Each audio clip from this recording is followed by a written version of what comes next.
How's it going, guys? We are back on the video here, and this video is going to be on my prediction for the next event that should be coming out this Friday in NHL 24. Hopefully you guys do enjoy this video. If you do, make sure to leave a like, subscribe if you're not already. Let's hop into it right now. Really, looking back at years past of when certain events came out around this time, so this one was called the NHL Moments event, right? So this one came out February 18th, and the new event this week will be coming out on February 16th. So it's a 2-day difference. Kind of lines up, right? But the thing about Moments is, I'm not sure if they'll do another Moments event one, and the reason why I say that is because they have live moments currently in game now. That's like kind of like what the cards are called. So like, are they gonna call the event Moments again? Maybe they call something different. That's possible. And basically, what the Moments event was essentially right now, as you can see, essentially was specific goals or saves or any big play that these players made in a game at some point, right? And each panel would actually describe what moment was accomplished. So you had this Mika Zibanejad card, Morgan Riley, Tomas Hertl, and Braden Holtby. So those are the first 4 from this. It was 96 overall. And for example, here's what I'm talking about. So you have Braden Holtby here. This is from the Stanley Cup final. I showed a little picture from it as well. Alex Tuck.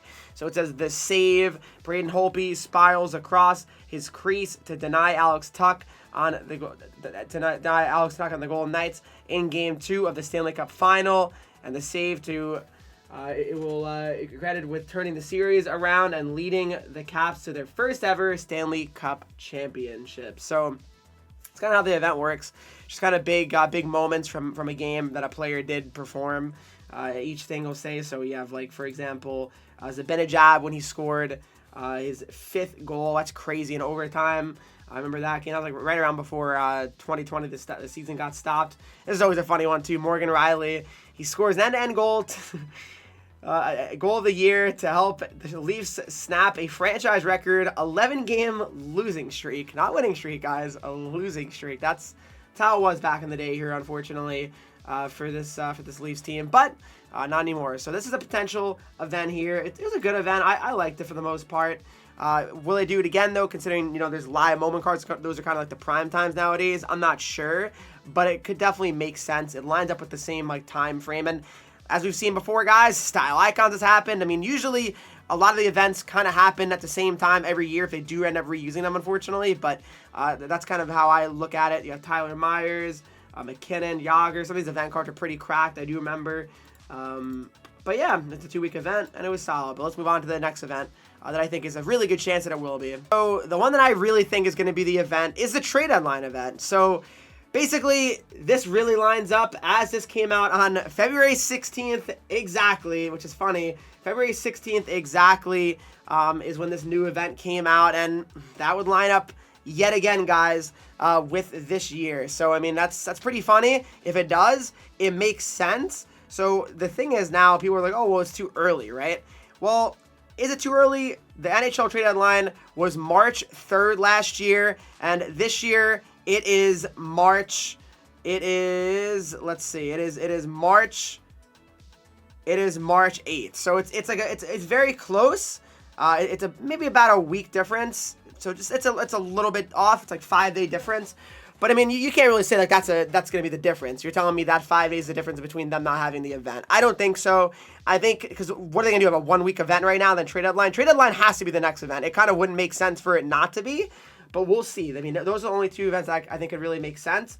So here's what the trade deadline event looked like last year. So essentially, it's very similar to every event, besides, a few other changes, but you have trade deadlines, and it was pretty cool card art. So it was like when Giroux got traded to the Panthers from the Flyers, so it showed him in the Flyers jersey with the Panthers jersey, Petrie, Brian Campbell, you had Sean Burke, I believe this is, and JT Miller. I'm not gonna lie, these cards are pretty horrible. I hate to say it. Like in terms of like the names, I mean, Giroux is solid.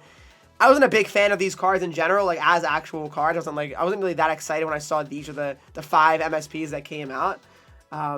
They were 94 overall, and it's funny because that would kind of line up with this year as well, right? They'd probably be 94 overall because they would be going into the next month.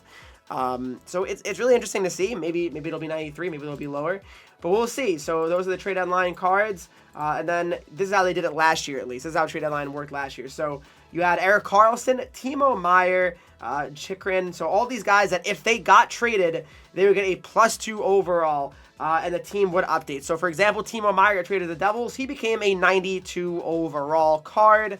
And I like that. I thought that was a really nice change to it. It made it more exciting to me to have an opportunity to have cards that could go up. But the problem is a lot of them are very low overall. And that's something that I really have a big problem with a lot this year as well, is that a lot of cards are just too low overall to start, and it makes certain things just not as exciting. And I'll show you a quick example of what I even mean by that as well. So today, basically, the Stadium Series cards came out, right? Stadium Series cards came out, and as you can see, there's a +1 for the winning team. So if the Islanders win a game, they're getting an 89 overall high, and then 2 85s. And that's just really abysmal, in my opinion. I don't understand why they would be such low overalls. I think it's a very, very big miss there by EA again. I just don't like that. Anyway, back to the trade deadline event, which I think is going to be the event here. That's how they did it. Was there anything else here? I think they released some like regular event cards. Yeah, they did. So the custom builds. So these are just guys that got traded in the past at previous deadlines. So Jeff Carter to the Kings, St. Louis to the Rangers, the famous one. Sullivan, Forsberg, Marchessault, Halak, Wolski, and Jack Johnson. So there's some of the other event cards, and then you have some game day tilts. And it's just crazy how much better game day tilts were last year, right? I mean, they were starting at 88 overall. Right now, they're starting at 84 overall. I'm not really understanding the logic behind that. But anyway, that's just my opinion on it. Then you have your objectives as usual. Just get like your collectibles. This year, it's power collectibles. I mean, challenges are pretty much the same here. You have your packs that are always pretty much the same. Now, my question is, let's see, how good were some of these cards? So this Sean Burke at the goalie.